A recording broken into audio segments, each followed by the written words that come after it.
नमस्कार साथियों। आज मैं सबसे पहले सिक्किम में हुए जल प्रलय और उसमें हमारे देश के जिन परिवार के सदस्यों और सेना के जवानों का पता न चल सका है, कुछ तो लापता हैं और कुछ स्वर्ग सिधारे हैं।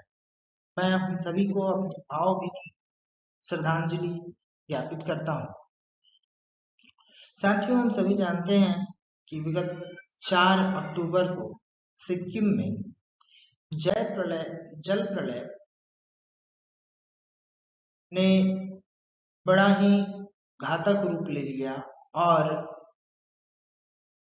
आसमानी बादल फटने तथा ग्लेशियर के पिघलने के कारण तीस्ता नदी बेसिन जलमग्न हो गई, जिसके कारण तीस्ता नदी बेसिन के आसपास बसे बस्ती उस भयावह परिस्थिति में डूब गए, जिससे न जाने कितने घर जर चुके हैं और सेना के जवान जिसकी संख्या लगभग 23 बताई जा रही है, वो भी लापता है।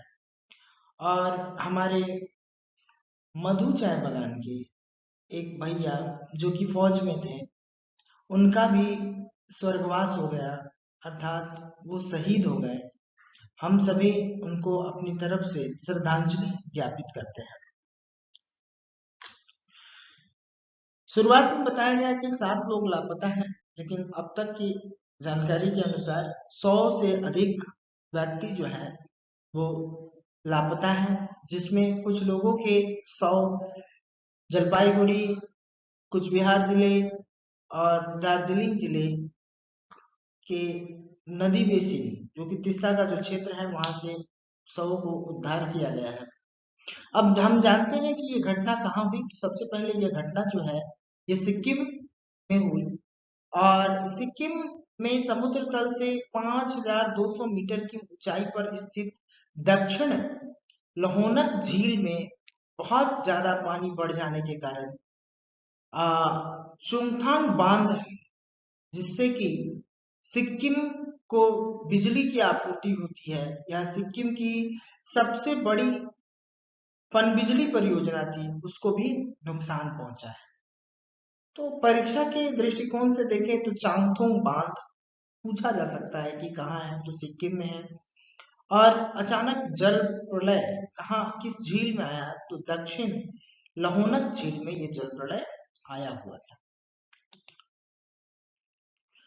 आगे जानते हैं कि वर्ल्ड कप 2023 का शुभारंभ हो चुका है और यह जो है वो नरेंद्र मोदी स्टेडियम गुजरात में इसका आरंभ हुआ और आईसीसी ने सचिन तेंदुलकर को आईसीसी का वैश्विक राजदूत घोषित किया है। और जो वैश्विक राजदूत बनता है आईसीसी का, वो टूर्नामेंट का ट्रॉफी लेकर सबसे पहले स्टेडियम में पहुंचता है और उसके बाद खेल की शुरुआत होती है। आईसीसी ने Vivian Richards, AB de Villiers, Eoin Morgan, Aaron Finch, मैथ्यून मुरलीधरन, रॉस टीलर, सुरेश रैना, मिताली राज और मोहम्मद हफीज को ब्रांड एम्बेसडर बनाया है।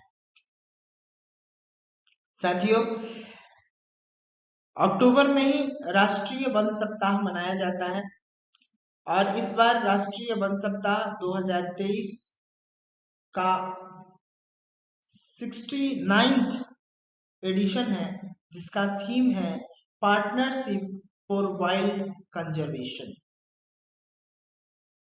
तो आपसे पूछ सकता है कि इस बार कौन सा राष्ट्रीय वन्य जीव सप्ताह मनाया गया, तो 69वां वन्य जीव सप्ताह मनाया गया और इसका जो थीम है वह है partnership for wild life conservation. Asian games हम जानते हैं कि चीन के होंगझोउ शहर में एशियन गेम का आयोजन हुआ है अभी, जिसमें भारत के भी सैकड़ों खिलाड़ियों ने भाग लिया है और अब तक भारत ने लगभग 21 गोल्ड मेडल हासिल कर लिया है और उसके साथ मेडल टैली में चौथे नंबर पर बरकरार है। आगे और भी अच्छा प्रदर्शन करने का उम्मीद हम रख सकते हैं। तो 4x400 मीटर रिले में भारत की पुरुष टीम ने जीता गोल्ड। मोहम्मद अनस याहिया, अमोज जैकब, मोहम्मद अजमल वारिया थोड़ी और राजेश रमेश की चौकड़ी ने कमाल कर दिया और 4x400 मीटर रिले में भारत को 61 वर्ष बाद गोल्ड मेडल मिला है। वहीं हमारे देश के खिलाड़ी नीरज चोपड़ा ने भी गोल्ड जीता। लगातार उनका ये लगातार दूसरा एशियन गोल्ड है।